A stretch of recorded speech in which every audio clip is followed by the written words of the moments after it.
veis, el título de esta ponencia es muy evidente. La Tierra es hueca. Supongo que para muchos de vosotros el hecho de que yo alegue que la Tierra es hueca puede ser una idea más o menos peregrina. No obstante, a lo largo de unos cuantos minutos voy a intentar demostraros que las posibilidades de que la Tierra sea hueca y que vivamos en un mundo hueco, de que todos los planetas del universo sean huecos, de que las galaxias y de todos los orbes que hay en este gran cosmos son huecos, quizás sea algo más que un mito. Hay una frase que siempre me gusta decir, muy posiblemente, si habéis venido aquí todos vosotros, es porque estáis escuchando teorías que forman parte de una minoría, unas teorías minoritarias, unas teorías que no han sido asumidas por los grandes medios de comunicación. Hay una frase que decía Gandhi, muy famosa, decía que la verdad, aunque esté en minoría, sigue siendo la verdad. Y eso es muy importante. En ocasiones pensamos que esas verdades, entre comillas, que nos transmiten los grandes medios de comunicación de masas, son férreas e inamovibles. Por contra, pensamos que las pequeñas teorías, que en muchas ocasiones son revolucionarias, pensamos que son falsas, porque única y exclusivamente nos limitamos a traducir la intensidad del eco social que se está dando a las mismas. Es por ello que una idea, aunque esté en minoría, puede ser una gran verdad. Los dogmas geológicos, a lo largo de la historia de la humanidad, han ido evolucionando. Unos derrumbaban a otros. Pitágoras asentó que la Tierra era plana. Pitágoras estaba absolutamente convencido y él dio sus explicaciones, unas explicaciones más bien filosóficas. Fue Eratóstenes quien descubrió que la Tierra era una esfera. Y concretamente en el siglo I, cuando Plinio el Viejo asentó esta idea. Esta idea se quedó firmemente apuntalada para el resto de aquellas personas que vivían en el mundo conocido de entonces. También se creía que durante el siglo XX la gente del medievo era estúpida y que pensaban que la Tierra era plana. Ya en el medievo sabían perfectamente que la Tierra era una esfera, mucho antes de que Colón descubriese América. Esa idea ya circulaba claramente. Esto, evidentemente, el hecho de que aquellos hombres fueran ignorantes era falso, ya que desde hace 2300 años se especula sobre la idea de la esferidad de la Tierra. Ha habido muchas teorías que han sido derrumbadas, cambios, morfologías, etc. En total, han pasado 19 siglos desde que se estableció la esferidad de la Tierra. Este es Alfred Wegener. Alfred Wegener era un geólogo. Este hombre propuso una idea revolucionaria. Un buen día, al observar el mapa mundi que su profesor le estaba enseñando, se dio cuenta que las placas tectónicas de Europa, América, de África, encajaban perfectamente. Esa idea se la transmitió al profesor y le dijo que quizás en algún momento dado de la historia aquellos mundos aquellos continentes estaban unidos y esa unión posteriormente la denominó él llamada, siguiente, Pangea. Aquel profesor de primaria que le escuchaba se reía de él. Claro, se reía de su ignorancia, evidentemente, porque era claro que en un momento dado de la historia a nivel geológico, hace millones de años, la Tierra o en la Tierra solo existía un continente. Esto ya lo promulgó Wegener. Al principio se reían de él, cuando los primeros artículos hablaban de esta idea de especulación. Posteriormente fue promulgada como una verdad inamovible, como suele ocurrir con muchas de las teorías revolucionarias.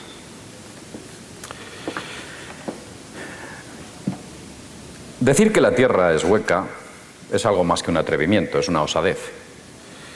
Pero cuando yo digo que la Tierra es hueca, voy a explicarme exactamente a qué me refiero. Siguiente imagen.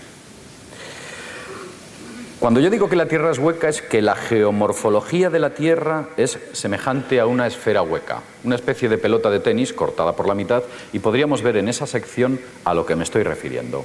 Hueca, es una oquedad. En el centro de esa esfera brilla un sol central.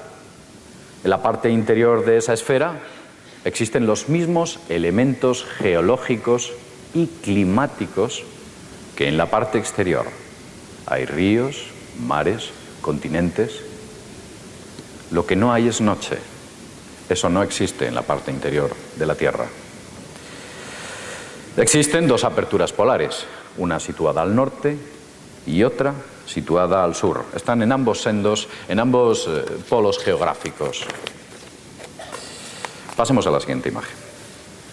Esta idea, que puede que algunos de vosotros piensen que yo me la he inventado o que la he sacado de alguna especie de leyenda o de viejas mitos y tradiciones, no es algo que nazca en el siglo XX.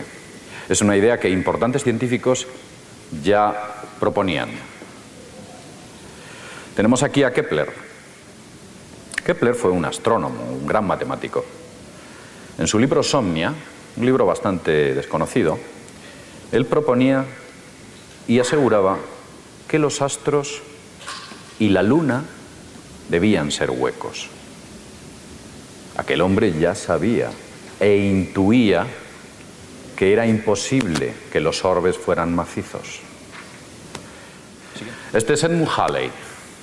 Posiblemente todos vosotros, o gran parte de ustedes, hayan oído hablar del cometa Halley. Halley fue un gran hombre, un hombre que vivió en el siglo XVII. Fue un matemático, un astrónomo. Descubrió la periodicidad del cometa que lleva su nombre. Este hombre hizo muchas cosas que por entonces, sin tener ordenadores, ni tablas, ni sistemas especializados, pudo redactar la primera carta de declinación magnética. Calculó la excentricidad planetaria, calculó los movimientos de las estrellas, calculó las primeras tablas de mortalidad del mundo. Era un estadista, este hombre también. Dirigió durante muchos años el famoso observatorio de Greenwich. Pero este hombre, aparte de todo esto, Edmund Halley, propuso que la Tierra tenía que ser obligatoriamente hueca, no podía ser maciza. Aquí tenemos a Euler. Todo el mundo conoce a Euler. Leonhard Euler, del siglo XVIII, otra mente privilegiada, un gran hombre. Este hombre, que también era astrónomo y matemático, proponía ya entonces que la Tierra obligatoriamente tenía que ser hueca, no podía ser maciza. Ha habido más gente. Por ejemplo, Sir John Leslie, en el siglo XVIII y XIX, un inventor, un científico, matemático y astrónomo, aseguraba que la Tierra era hueca. Bazin y Shcherbakov, otros dos científicos que a lo largo de los años 70 hicieron una serie de cálculos científicos por los cuales llegaron a la conclusión de que la Luna era un extraño cuerpo que no podía estar ahí de manera natural, debido a sus proporciones, debido a sus cráteres, debido a su geología y a otras muchas circunstancias. Llegaron a la conclusión de que la Luna, ellos decían que era artificial, que se comportaba de manera artificial, no podía estar ahí. Estos dos científicos eran unos hombres tenían un gran renombre, una gran reputación, y sin embargo propusieron esta audaz idea. Esa luna era hueca, era una nave. Quizás lo que ellos no podían o no llegaron a pensar es que esa luna era un orbe hueco, como la Tierra. El doctor Clifford Wilson, también otro gran hombre, muy ligado a la matemática y a la astronomía, John Wilkins en el siglo XX, todos grandes hombres. Robert Boyle, todos habrán oído hablar de Boyle, el famoso científico que promulgó las leyes de los gases que llevan su nombre. Sir Christopher Wren, el profesor Sikorsky, este es contemporáneo. Sikorsky, incluso se enfadaba, se ponía frenético cuando le decían que la Tierra era maciza. Él decía, es absurdo, hagan números, calculen ustedes. Es imposible que la Tierra sea maciza. Hay muchas circunstancias que hacen que sea imposible que nuestro planeta sea macizo y con las características geológicas internas que se proponen. Otro importante hombre es el doctor Gordon MacDonald de la NASA, a quien cuando hacía los cálculos gravitacionales de la gravedad que tenía que tener este planeta, a él no le salían. Decía que la gravedad de este planeta, si fuese macizo, tenía que ser muchísimo mayor. Era imposible que estuviésemos viviendo con una gravedad como la que tenemos si este planeta fuese macizo. No le salían los cálculos. Siguiente imagen. Aquí tenemos al doctor Alfred Bath.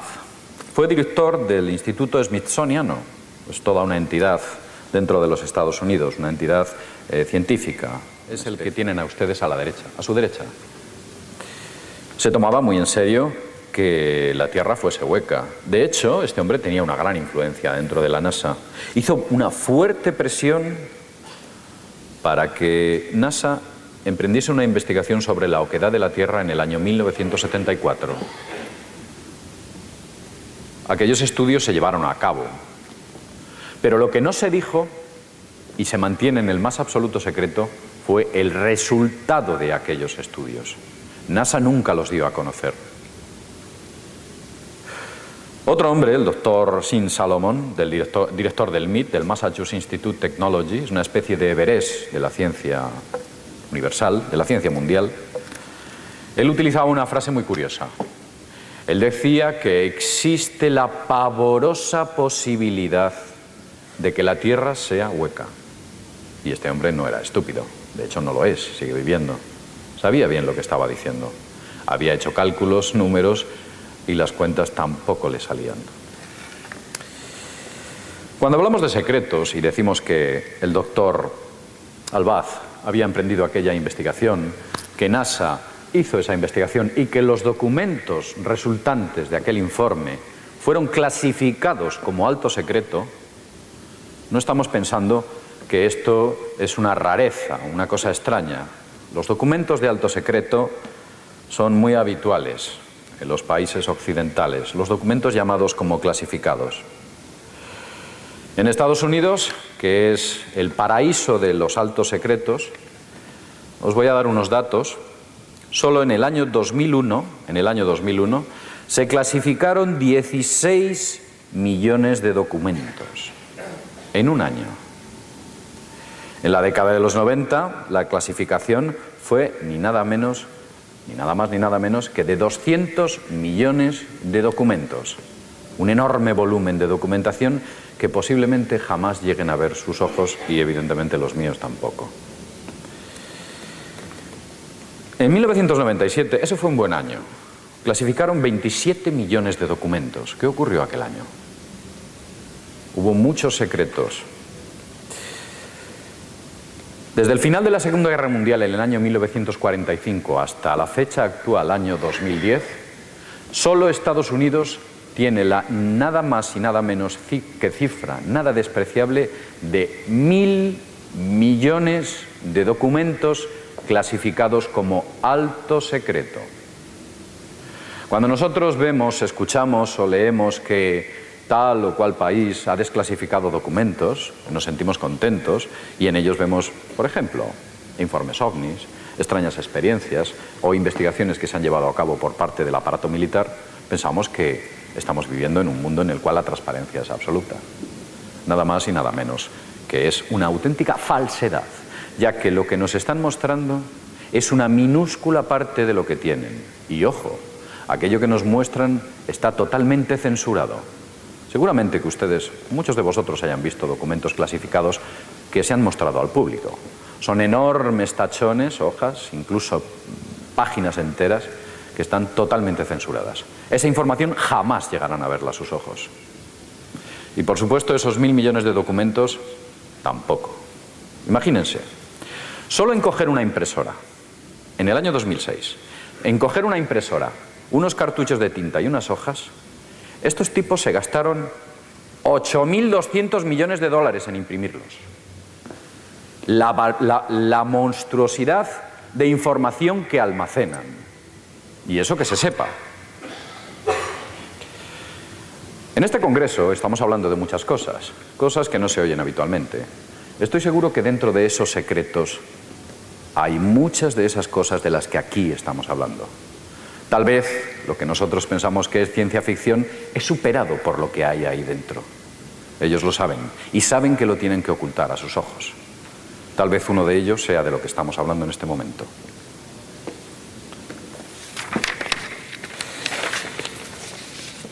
Voy a hablar de algo interesante. Imaginamos que si estamos hablando de que la Tierra es hueca, siguiente imagen, la Tierra es hueca, de alguna manera tiene que tener una profundidad, tiene que tener un grosor esa cáscara. Los mayores récords de profundidad en exploración petrolífera, que es ahí donde se llevan a efecto, fueron producidos concretamente en la base petrolífera de Kola, en Kola 3 o Kola 6, creo recordar. Está situada en Siberia. Los rusos son unos expertos cavando, son los número 1 a nivel mundial. En esta instalación que ustedes ven aquí, los rusos han llegado a 12 kilómetros de profundidad. El otro día abrían botellas de champán los de la Shell diciendo que habían conseguido superar los 2 kilómetros de profundidad o 3. Decían que era una especie de hito, un hito para la Shell. Estos tipos saben perforar. Y ya que estoy hablando de perforaciones, un poco intentando explicar la geomorfología de la Tierra, os voy a contar algo sobre el petróleo. Esto es algo que los rusos conocen hace mucho tiempo, no es nuevo para ellos. Ellos dicen que a una cierta profundidad el petróleo que aparece es residual. Esos grandes pozos petrolíferos, esos enormes campos de petróleo que vemos en Texas, que vemos en los países árabes, que vemos en Venezuela y que vemos en tantos países, están solamente rozando y recogiendo una minúscula parte del petróleo que existe. Los científicos rusos desde hace ya muchos años aseguran que a partir de 10 kilómetros de profundidad hay auténticos océanos de petróleo. Esto no quiere que ustedes lo sepan. Las grandes empresas de hidrocarburos no les viene bien. El precio del petróleo bajaría notablemente si se supiese que la producción de petróleo puede ser inagotable. Ellos lo saben, pero ustedes no lo sabrán. Y sin embargo seguirán alimentándonos con petróleo. Que han creado un modelo social basado en el petróleo, en el caro petróleo. Hacen que el precio fluctúe, pero esa información, ese conocimiento, nunca llegará a sus oídos. El petróleo no es de origen animal. Hay mucha gente que piensa que el petróleo es una especie de residuos fósiles que con los años se han transformado en petróleo. Eso es falso. Los rusos lo saben. Desde los años 40 llevan promulgándolo. Hay estudios importantes que lo avalan. El petróleo es de origen abiótico, no es de origen animal. Y hay océanos de petróleo a esas profundidades.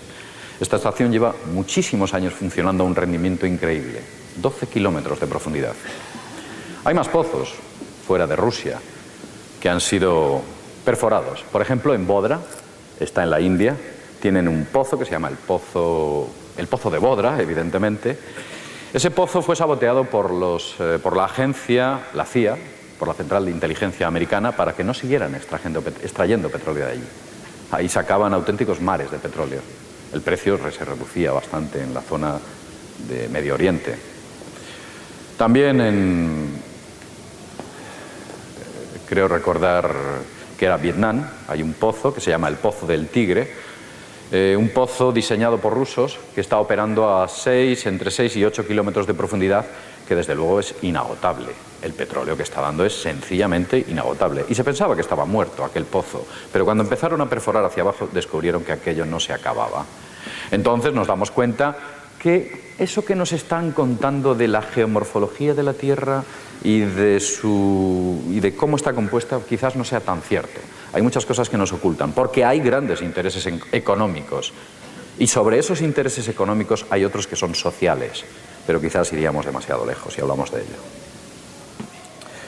Supongo que a todos ustedes les gustará saber cómo se ha descubierto que dentro de la Tierra hay una capa de hierro, una capa de níquel, una capa de selenio, las diversas capas con las que son conformadas la Tierra. ¿Cómo han llegado a esas conclusiones los científicos? Si tenemos en cuenta que el pozo más profundo es de 12 kilómetros, no han rozado más que la superficie. No han ni siquiera arañado la cáscara. Entonces, para ello utilizan unos sistemas de radar bastante complejos. Son ondas de baja frecuencia. Estas ondas las aplican hacia la Tierra, hacia el interior de la Tierra, y dependiendo del eco que devuelven, ellos son capaces de decir: aquí hay hierro, aquí hay tal sustancia o cual sustancia. Ese es uno de los experimentos con los cuales dicen que el HAARP opera, para averiguar, para hacer tomografía de penetración dentro de la Tierra. Posiblemente lo haga, pero es una excusa peregrina para las posibilidades que el HAARP tiene. Los expertos utilizan 3 ondas, la L, la P y la S. Se han obtenido sorprendentes datos. ¿Qué es lo que han encontrado cuando han empezado a hacer prospecciones con ondas? Pues una cosa muy curiosa. Entre 450 y 500 kilómetros aparece un escollo al que prosigue una pausa, un silencio. No saben qué hay ahí. Entre los siguientes 500 kilómetros aparece un segundo cambio significativo. Pero a partir de 1000 kilómetros de profundidad, los resultados, según los científicos, son denominados imposibles. Entonces, utilizando una serie de explicaciones muy abstractas, nos intentan contar que la formación interna de la Tierra es pues de níquel, hierro, una especie de nife, que es totalmente absurdo, todas aquellas explicaciones que dan, sencillamente porque lo que están escuchando es nada.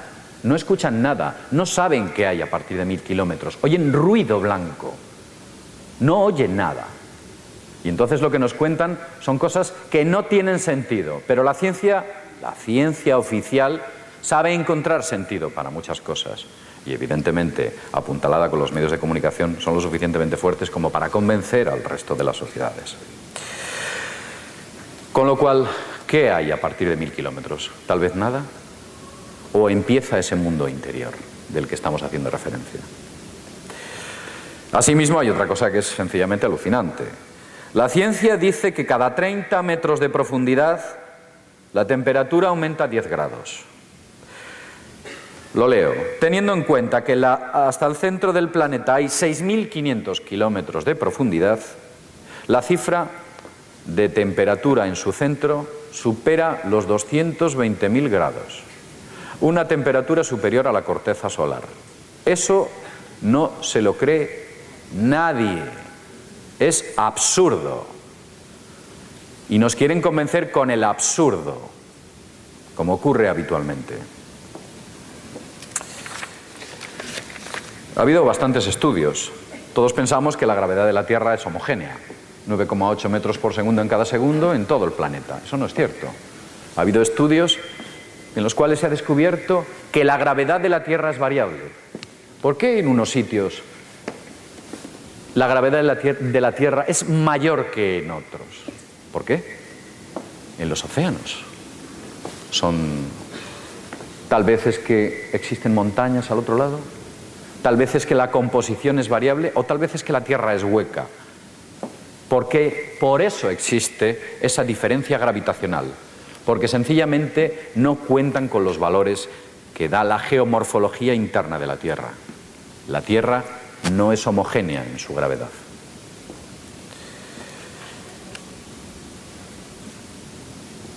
Ha habido muchos exploradores. Nosotros, cuando hablamos de estas cosas y estamos diciendo que en los dos polos de la Tierra existen dos cavidades, en la zona norte y en la zona sur, bueno, pues ustedes saben que ha habido gente que en su día hizo importantes exploraciones al polo norte y al polo sur. Y suponiendo que esa gente haya estado allá, ha tenido que ver esas cavidades, esos accesos al mundo interior. Pues sí, los han visto. Y ellos han hablado de esas cuestiones. Desde Roald Amundsen, un importante explorador noruego, quien curiosamente falsificó las cartas y los mapas de la Antártida sencillamente para anexionársela a Noruega. Ha habido importantes explicaciones sobre los fenómenos extraños que han encontrado en la zona antártida. Este que ustedes ven aquí es Fridtjof Nansen. Escribió una obra que se llamaba Farther North. Fue una obra publicada ya por el año 1900. Por entonces las exploraciones polares eran muy duras. No había los medios técnicos que existen ahora, evidentemente. Él, en aquella obra, en Farther North, estuvo en la Antártida, cuenta cosas muy extrañas. Él dice: sentía que me estaba extraviando y durante casi un año, aquellas exploraciones duraban, sentí que no era capaz de localizar un rumbo adecuado. Él afirmaba que mientras avanzaba hacia el polo, hacia el centro del polo, el clima se hacía más suave y la brújula se tornaba inservible. No le valía la brújula.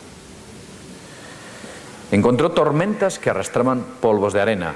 En la Antártida no hay arena. En la Antártida hay hielo y son polvo de hielo. También, en aquella obra, en Farther North, dice que encontró huellas de animales parecidas a las de un zorro, pero no era un zorro. Él hablaba que finalmente tuvo que retornar sobre sus pasos nuevamente para que apareciesen aquellos vientos helados y posteriormente su brújula recobró la verticalidad, porque la brújula se elevaba, apuntaba hacia algún punto del espacio que desde luego no era el suelo. Sencillamente porque el señor Nansen había entrado en la cavidad polar y él no lo sabía. Había cruzado una frontera que quizás por entonces o hasta entonces nadie había cruzado. Este hombre fue un gran tipo, fue Premio Nobel de la Paz. Bueno, ser un gran tipo no quiere decir que te den el Premio Nobel de la Paz. El Premio Nobel es un chiringuito de la ONU. La ONU es una organización absolutamente corrupta. El Nobel se lo dieron a Kissinger, con lo cual nos podemos imaginar el caché que tiene esa obra. No se lo dieron a Gandhi, casi se lo dan a Hitler, se lo han dado a Obama. Es un tanto contradictorio. Pero en el caso de Nansen, este era un gran tipo. Adelante. Ha habido más exploradores antárticos. Por ejemplo, George Hoover Wilkins. Este fue un explorador polar australiano, también de principios del siglo XX, quien relataba sus extrañas experiencias y anomalías climáticas en un libro titulado En tierra desconocida. También hablaba de zonas en las cuales existía una pequeña vegetación. Cuanto más se acercaba al polo, en vez de enfriarse el clima se tornaba más suave. Había vegetación, algo incompatible. Y sin embargo, eso es lo que contaba este hombre. Siguiente imagen. Seguramente muchos de ustedes conozcan a este personaje. Es Richard Byrd. Richard Byrd fue un héroe en los Estados Unidos. Fue el primer hombre en sobrevolar el Polo Norte. A la altura de Lindbergh fue todo un personaje. Posteriormente le hicieron almirante. Entre 1920 y 1930 fue financiado, el señor Byrd, le financiaron varias expediciones para ir al Polo Sur, para ir a la Antártida. Y voy a decir algo curioso. ¿Saben quién financió a Richard Byrd para ir a la Antártida en aquella época? John Rockefeller. Le dio $400.000 de principios del siglo XX. Tenía mucho interés Rockefeller. Pues allí fue el señor Byrd, financiado. Fue también invitado por la sociedad alemana en el año 1938. Los alemanes, antes de la Segunda Guerra Mundial, tuvieron una gran actividad en el Polo Sur. Enviaban barcos, enviaban buques con aviones, hidroaviones, enviaron grandes expediciones al Polo Sur, hubo grandes exploradores y todos ellos contaban cuestiones muy extrañas. Al señor Byrd le invitaron a la Sociedad Alemana de Investigación Antártica, concretamente en el año 1938, antes de empezar la Segunda Guerra Mundial. A aquella reunión acudieron 84 personas, todos eran exploradores y dentro había también algún militar. Fue Alfred Richter, era un importante comandante de las SS, aparte de explorador. Tal vez en el año 1938 este hombre, Alfred Richter, envió un buque, fue en un buque a la Antártida, un buque en el que llevaba 2 hidroaviones, o un hidroavión. En ese hidroavión consiguieron cartografiar nada más y nada menos que 600.000 kilómetros cuadrados de la Antártida, una enorme extensión de terreno. Aquella exploración, o gracias a aquella exploración, descubrieron que los mapas de Rasmussen estaban o habían sido falsificados para anexionarse la Antártida a Noruega. Y ahí los alemanes descubrieron que todo era falso. Ellos clavaban banderas con la esvástica nazi para anexionarse al Reich alemán entonces, pues grandes extensiones de terreno antártido. Todas estas cuestiones fueron posteriormente contadas a Richard Byrd por parte de Alfred Richard, quienes eran buenos amigos. Posteriormente, los avatares de la guerra hicieron que se colocasen en bandos distintos. En 1947, Richard Byrd, 2 años después de que acabase la Segunda Guerra Mundial, es elegido como comandante, como almirante de una enorme flota en la cual había submarinos, había portaaviones, todo tipo de... una verdadera flota de barcos, de una flota de guerra enviada a la Antártida. ¿Quién sabe para qué demonios? Lo cierto es que allí enviaron una enorme flota. Alegaban excusas peregrinas, anexión de nuevos territorios a los Estados Unidos, experimentos científicos. Lo que sí que es cierto que ¿para qué llevaban una enorme flota de combate a la Antártida? En la Antártida no había tropas a las que conquistar y los terrenos eran muy sencillos de anexionarse. Pues sin embargo mandaron una enorme flota a aquella zona geográfica. Él, antes de morir, Richard Byrd, hizo unas curiosas declaraciones. Él decía: me gustaría ver nuevamente la Tierra que se extiende más allá del polo. Y la pregunta es, ¿qué es lo que se extiende más allá del polo? Más allá del polo no hay nada. Retomas tu regreso, retomas tus pasos en la otra dirección. Pues él hablaba de una Tierra que se extendía más allá de los polos. ¿Por qué? Porque Richard Byrd accedió al interior de la Tierra, en el polo norte y en el polo sur. Lo hizo en los 2 polos. Pasemos a la siguiente imagen. Esto que ven aquí es nada más y nada menos que una enorme caverna que existe en la Antártida. Si ustedes entran en el Google Earth, verán que toda la Antártida está censurada. Pero hay unos pequeños tramos de la Antártida que no han sido censurados y se les han escapado algunas cositas. Por ejemplo, esta enorme gruta solar. Es fácilmente comprobable con los datos de latitud y longitud que hay ahí. Pero no solo esa entrada tiene unos 150 metros aproximadamente desde aquí hasta arriba, aproximadamente. Pasemos a la siguiente imagen. Esta es otra de las tomas que a Google Earth se les ha escapado. Otra enorme gruta de acceso en el interior de la Antártida. ¿A dónde accede? Y curiosamente esta gruta parece que tiene una construcción un tanto artificial. ¿Qué demonios es aquello? Tenemos aquí a Gerardo Mercator. Mercator fue un famoso, quizás el más famoso de los cartógrafos. Fue matemático, astrónomo, geólogo, otro gran hombre. Aquellos hombres, aunque vivieron en el siglo XVI, no piensen que eran estúpidos. Aquellos hombres eran tan inteligentes como nosotros. En algunos casos quizá más. No se intoxicaban por la televisión o por los medios de comunicación. Tenían una mente más limpia, más clara, unas ideas más definidas. Mercator era especialista, como ya he dicho, en el diseño de mapas. Fue el cosmógrafo de la corte alemana. Por entonces, el resto de países de Europa se estaban anexionando el mundo. Alemania quería su pedazo de mundo. Y para ello llamaron a Mercator. Necesitamos mapas bien diseñados para que nuestra marina conquiste esa parte del mundo a la cual no hemos llegado. Para ello, Mercator, un hombre astuto, tuvo acceso a importantes mapas diseñados por los mejores almirantes del mundo. Algunos de esos mapas eran ancestrales, unos extraños mapas. Mercator también inventó los paralelos, este modo geográfico, esta medición geográfica que utilizamos en la actualidad, en parte se la debemos a Mercator. Esto es un mapa de Mercator. Esto es la Antártida. ¿Qué hay aquí? ¿Por qué hizo ese dibujo Mercator?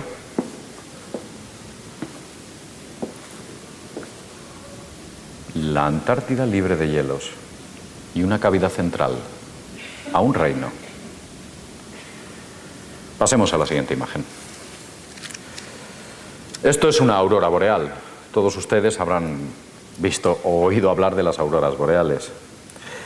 Las auroras boreales, aunque parezca mentira y en pleno siglo XXI, son un misterio. Nadie sabe por qué se producen. La explicación que da la ciencia, como siempre, es muy peregrina y muy extraña. Lo que ocurre realmente, lo que realmente está produciendo las auroras boreales, es la luz del sol interior de la Tierra que sale por las cavidades y al tocar las capas de la atmósfera se produce un efecto de refracción que forma una corona perfecta en cuyo centro están las cavidades. Esa es la explicación de las auroras boreales. Lo otro es totalmente peregrino. A fecha de hoy lo siguen investigando. Los institutos geológicos no saben qué son las auroras boreales. Sencillamente porque no quieren dar crédito a que existe un mundo interior y un sol interior. Este es William Reid. William Reid fue un erudito escritor norteamericano. En su libro, Phantom of the Polos, Los fantasmas de los polos, hizo una recopilación de todas las extrañas experiencias que habían recogido los exploradores antárticos y árticos hasta la fecha. Este hombre era un curioso por naturaleza y dijo, vamos a ver, ¿cómo va a haber zonas cálidas en el polo? ¿Cómo va a haber vegetación? ¿Cómo va a existir huellas de animales en el polo? No existen. ¿Cómo van a contar esas cosas? Enormes grutas, cavidades, cosas extrañas, experiencias extrañas con las brújulas. Y entonces este hombre, ya entonces, hace ya casi 100 años, empezó a recopilar todo tipo de informaciones al respecto. Él decía que si la Tierra no es hueca, ¿por qué el viento norte en el Ártico se hace más cálido? A medida que usted navega hacia el norte y supera la latitud 70, el viento aumenta de temperatura. ¿De dónde vienen esos vientos cálidos? Tal vez de esas cavidades polares.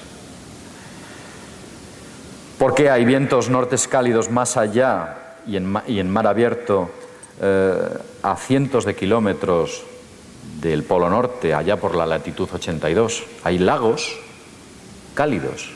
¿Por qué son cálidos? Geomagnetismo de la Tierra, tal vez movimientos, elementos geológicos que hacen que se produzca una especie de aguas termales en el Polo Norte. ¿Por qué esos vientos transportan polvo allí donde supuestamente no hay tierra? Eso lo han contado muchos exploradores polares. Hay polvo. Después de llegar a la latitud 82, ¿por qué la aguja de la brújula siempre se agita y se verticaliza? Porque estamos entrando en la cavidad polar y entonces la aguja apunta hacia un punto donde no hay tierra, un punto en el aire, sencillamente porque estamos accediendo a ese mundo interior. Porque hay ramas, troncos y polen extraño que no se puede identificar con ningún tipo de vegetación conocida en los icebergs. En los icebergs se encuentran en muchas ocasiones ramas, troncos y polen. ¿De dónde vienen? ¿Por qué esos icebergs son de agua dulce y no son de agua salada? En aquellas latitudes no hay ríos, porque son de agua dulce. ¿Por qué millones de aves migran al norte en los meses de invierno? ¿Qué buscan? ¿Más frío? Supongo que irán a algún sitio más cálido. Pues sí. Hay especies, millones de aves que viajan al norte en los meses de invierno. Ellos saben que van a algún sitio que nosotros quizás no conocemos y quizás sea del que estamos hablando. ¿Por qué la Tierra está achatada en los polos? Esto es un clásico. ¿Por qué el clima es más cálido cerca de los polos que a 1000 o 1600 kilómetros más lejos de allí? La temperatura aumenta. Se nos ocurre una pregunta mucho más actual. Vamos a hablar del tsunami de Sumatra. Se produjo, creo que a principios del siglo XXI, fue el año 2001-2002, en el cual se produjo este cataclismo, el tsunami de Sumatra. Pues unos científicos australianos descubrieron que después de ese tsunami, la Tierra empezó a vibrar como una campana. Si la Tierra es maciza, porque estaba vibrando. Si fuera maciza no vibraría. Hoy en día hay bases estacionadas en los polos, las bases más cercanas a los polos, concretamente al Polo Sur, es una base norteamericana, que está instalada desde hace bastante tiempo. Se llama la base de Amundsen Scott, es propiedad de los norteamericanos. Ahí es una especie de base entre científico y militar, siempre están los militares. Es una base muy avanzada tecnológicamente y está muy cerca de esa cavidad polar, están controlándola. El tipo que lleva a cabo esas investigaciones es este siniestro personaje. Detrás de esa sonrisa, no se dejen engañar. Detrás de esta sonrisa, el señor Michael Malin ha sido el que se ha encargado de ocultar todo este tipo de informaciones en el Polo Norte. Hizo bien en el Polo Sur. Hizo muy bien su trabajo en la Antártida, en la base de Amundsen Scott. Y a este hombre le han ascendido como director general del proyecto que NASA mantiene en Marte. Porque ahora este hombre, este tipo, está ocultando toda la información que se está enviando por las sondas Mars Odyssey y los 2 robots que existen en Marte. Él es un sicario de aquellos que quieren que nosotros no tengamos acceso a esa información. Un hombre que sabe hacer bien su trabajo, para él, no para nosotros, qué duda cabe. Contra esta persona tiene una enorme batalla personal, un personaje norteamericano que se llama Richard Hoagland. Quizás muchos de ustedes hayan oído hablar de Richard Hoagland, quien propuso el modelo Tyndall, quien habló de la teoría hiperdimensional de las construcciones en la zona de Cydonia. Trabajó para la NASA Richard Hoagland, y Richard Hoagland denunciaba al señor Malin diciendo que era un encubridor, que era un sicario, y lo que estaba haciendo era ni más ni menos que falsificar todos los datos que NASA estaba recibiendo de Marte y, desde luego, seguramente que de la Antártida, o en la Antártida efectuó también sus correspondientes encubrimientos.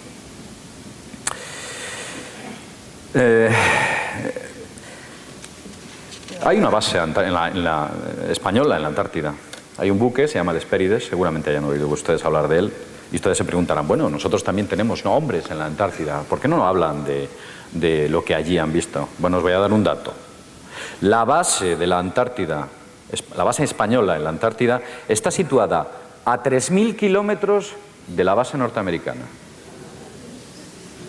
Nos tienen lejos. De hecho, no estamos estamos en una isla, es un islote, una cosa surrealista. Estamos allí, no nos dejan ni acercarnos. Bien, no obstante, los Estados Unidos mantienen una prohibición mundial de que los aviones sobrevuelen los polos. Pasemos a la siguiente imagen. Estas son las rutas que...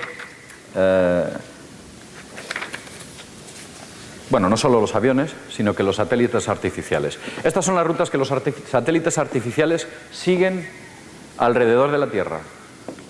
¿Por qué evitan esto? Quizás la gravedad, o existe una aberración gravitatoria allí. ¿Por qué evitan esto? No pasan por las aperturas polares, los satélites, las evitan. Siguiente imagen. Esta es la Antártida y es un mapa de vuelo orbital de los satélites artificiales. Si tuviera más resolución la cámara, podríamos ver incluso los datos sobre esos satélites, los vuelos y las fechas. ¿Por qué evitan eso?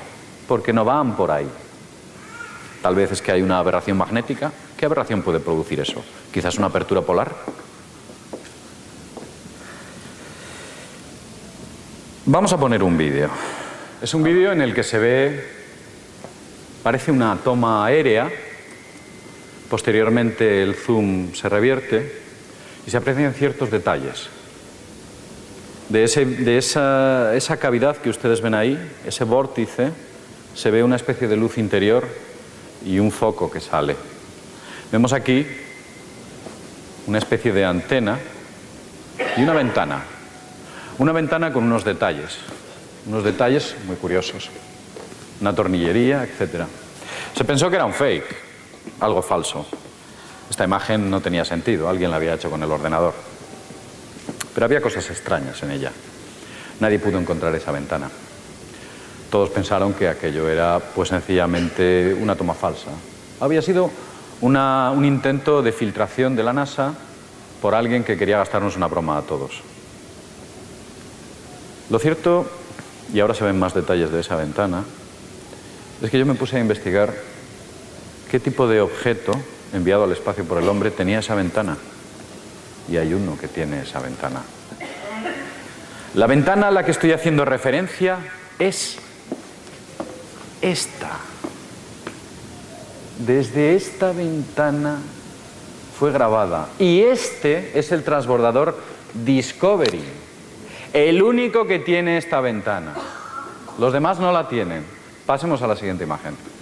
Y esos son los detalles que aparecen en el vídeo.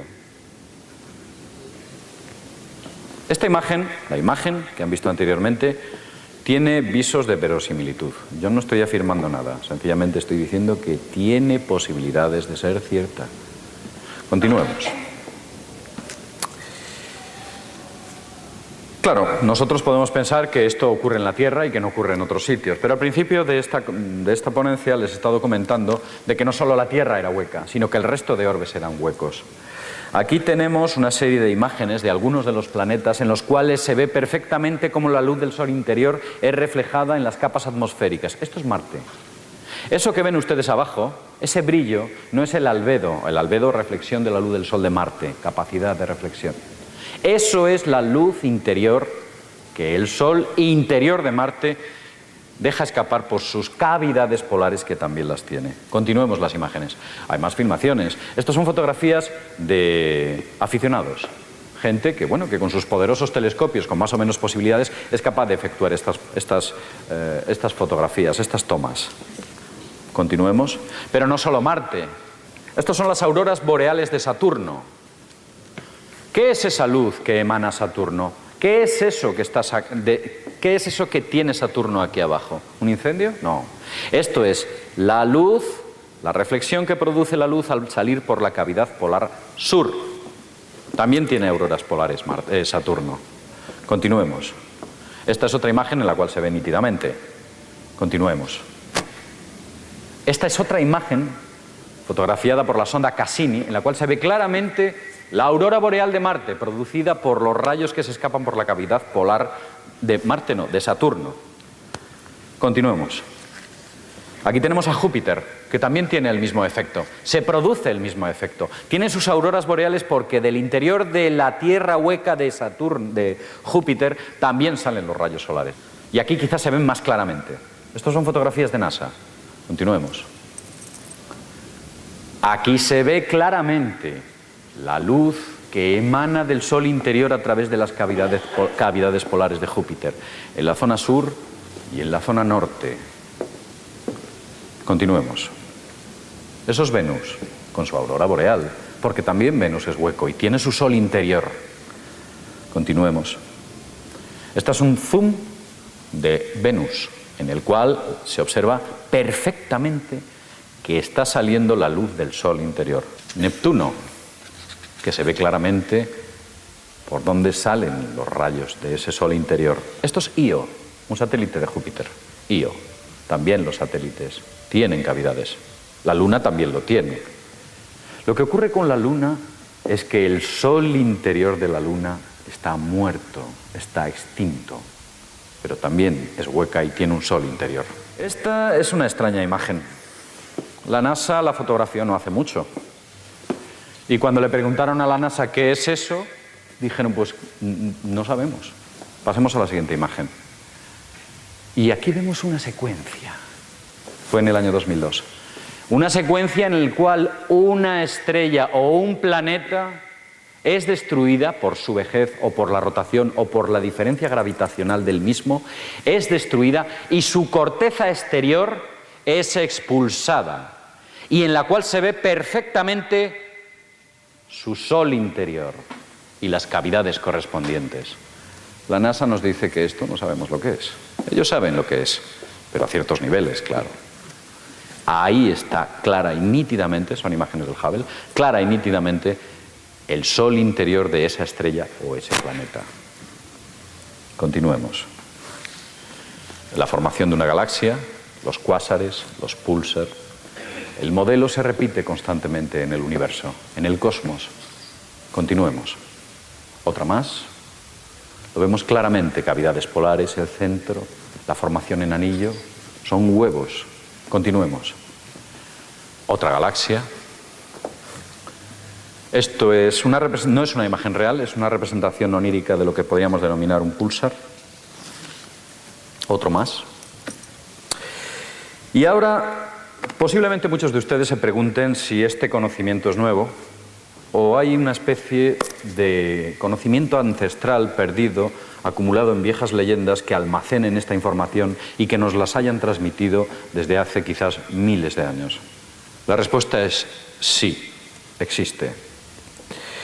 Desde Agartha, reino en cuyo interior se encontraba la ciudad de Shambhala, hasta las leyendas de los esquimales. Cuando los antropólogos empezaron a descubrir a los esquimales y les preguntaban a sus viejos chamanes que de dónde provenían, ¿saben cuál era la respuesta de los esquimales? Nuestra raza viene más allá del norte. Ni ellos mismos sabían de dónde venían, pero sí sabían que ellos procedían de una tierra que era más lejana de lo que conocían, situada al norte. Greenland, una tierra donde, según se nos cuentan las tradiciones, no se ponía el sol. ¿Dónde no se pone el sol? Tal vez en el interior de la Tierra. El jardín de las Hespérides, o lugar donde la muerte, donde muere esta tierra y aparece la nueva tierra. Era un antiquísimo mito. Curiosamente, el barco español que va allí se llama Hespérides. No sabemos si es que alguien tiene este conocimiento y decidió gastarnos una broma. Les voy a hablar de otra antigua tradición. Está escrita en el Talmud. Es una especie de prolongación del Antiguo Testamento, concretamente en el Génesis. Cuando Dios castiga a Adán y Eva, los expulsan del paraíso, a Adán y Eva.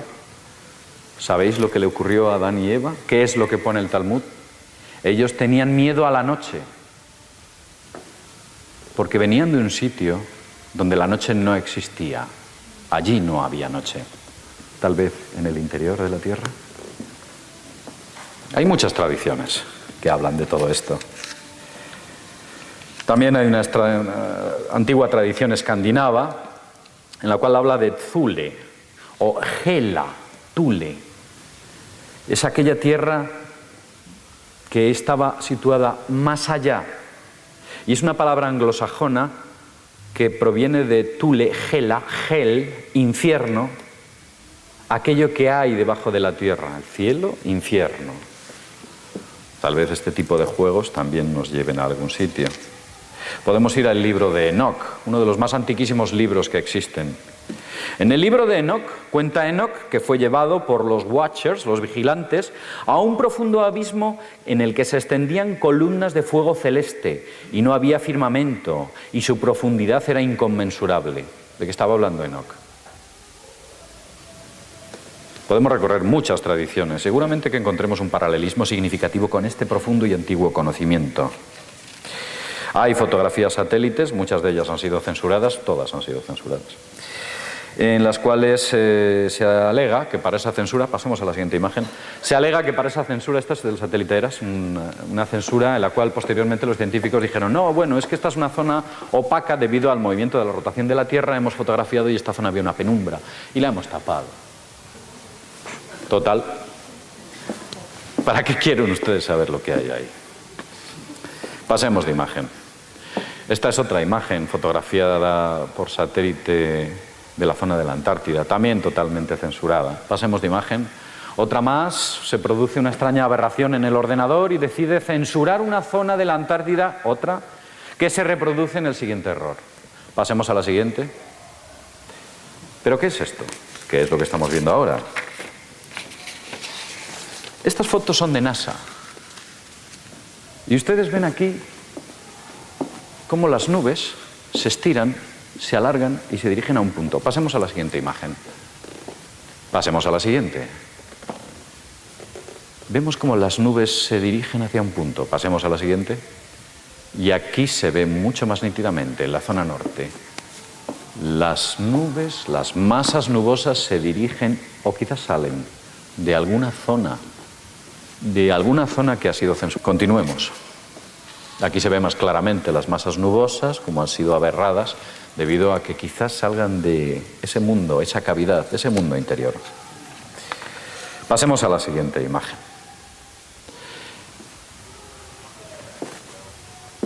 ¿Podemos hacer una pausa? Una pausa. Echar para atrás. Echar para atrás, sí. Yo, al principio de la charla, les hablé de Alfred Wegener, de su Pangea. Una isla y alrededor todo mares. Tal vez no haya sido así. Tal vez nunca han existido mares. Tal vez la Tierra en sus comienzos era pequeña y solo había tierra. Y posteriormente fue creciendo y aparecieron los mares. Como se ve nítidamente que existe un crecimiento en todos los orbes a medida que pasa el tiempo. Y hay un momento en el cual la masa es crítica y ese orbe se destruye, como hemos visto en aquellas 4 fotografías. ¿Es posible que la Tierra haya crecido? Si cogemos un modelo geológico de la Tierra y se lo implantamos a un modelo de Tierra más pequeña, ¿encajaría perfectamente? Adelante, pasemos al vídeo. En esta imagen la Tierra es grande, el momento actual. Pero vemos que la Tierra se va haciendo pequeñita, pequeñita. Alguien se preocupó, concretamente Neil Adams, de hacer una simulación por el ordenador en la cual se aprecia perfectamente que si cogemos la Tierra y la vamos haciendo pequeñita, todas las tierras y continentes e islas van encajando perfectamente, muy perfectamente. Alfred Wegener no tenía ordenadores, no podía hacer esto. Lo cierto es que la Tierra era pequeñita y ha ido creciendo debido a la rotación o quizás la pérdida de masa de gravedad de ese Sol interior, y se expande, crece. Se ve claramente cómo encaja a la perfección si el modelo geológico se lo aplicamos a una Tierra con menor superficie, con menor diámetro. Esto no es casual. Esto es evidente. Al parecer, el universo aplica esos modelos que tiene no solo a los orbes, sino al resto de la naturaleza. Yo esta mañana he tenido ocasión de oír a Mila, oírla una fantástica ponencia en la que hablaba de la glándula pineal, que había una especie de sol en esa glándula pineal. Decía que de él emanaba luz. Pasemos a la siguiente imagen. Un sol central. Pasemos a la siguiente imagen. Y 2 accesos. La visión psíquica frontal del tercer ojo, el ajna, y la visión física de los ojos que son recibidas por la parte occipital, los 2 polos. Aquí también lo tenemos. El mismo modelo que existe en los orbes y que existe en el universo. Continuemos. El ajna es un triángulo invertido. El ojo espiritual, el tercer ojo, el chakra. Pero el ojo del destino es el ojo físico, un triángulo con la base en la parte inferior. Pasemos a la siguiente imagen.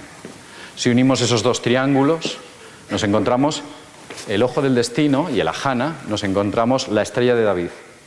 Se llama estrella de David, erróneamente llamada, no debería llamarse así, pero nos encontramos este símbolo. Pasemos a la siguiente imagen. Si ustedes han visto una imagen de Saturno en la que se veían unas auroras boreales, esta imagen de Saturno, en la cual no se ha utilizado el espectro del infrarrojo, se aprecia perfectamente como en el vórtice superior de ese planeta se ve claramente un hexágono.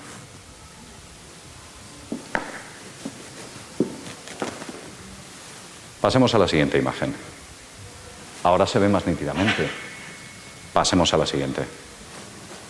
Ahí lo tenemos. Son los logos, los símbolos. Esos símbolos ancestrales que habitualmente vemos desde en monedas, en antiquísimos monumentos o incluso en logotipos de importantes empresas a nivel mundial. Logos es conocimiento. Esos logos son una especie de zip, fichero comprimido de información, que desde luego almacenan muchos más datos de lo que nosotros podemos pensar. El que plantea esa idea, incluye esos logos a lo largo de la historia de la humanidad, sabe muy bien lo que hace e intenta transmitir un conocimiento. Eso es evidente. Continuemos. Bueno, hemos acabado ya, pero me gustaría decir unas palabras. Hay muchos más datos, muchas más tradiciones, muchos documentos clasificados, son legión. Sea como fuere, en el mundo siempre ha existido una tierra prohibida, clasificada como alto secreto. Debemos mantener frente a todas estas cuestiones una mente abierta a nuevas ideas. Sé que son revolucionarias, posiblemente muchos de ustedes, quizás ahora ya no tanto, pero le den el beneficio de la duda a estas ideas.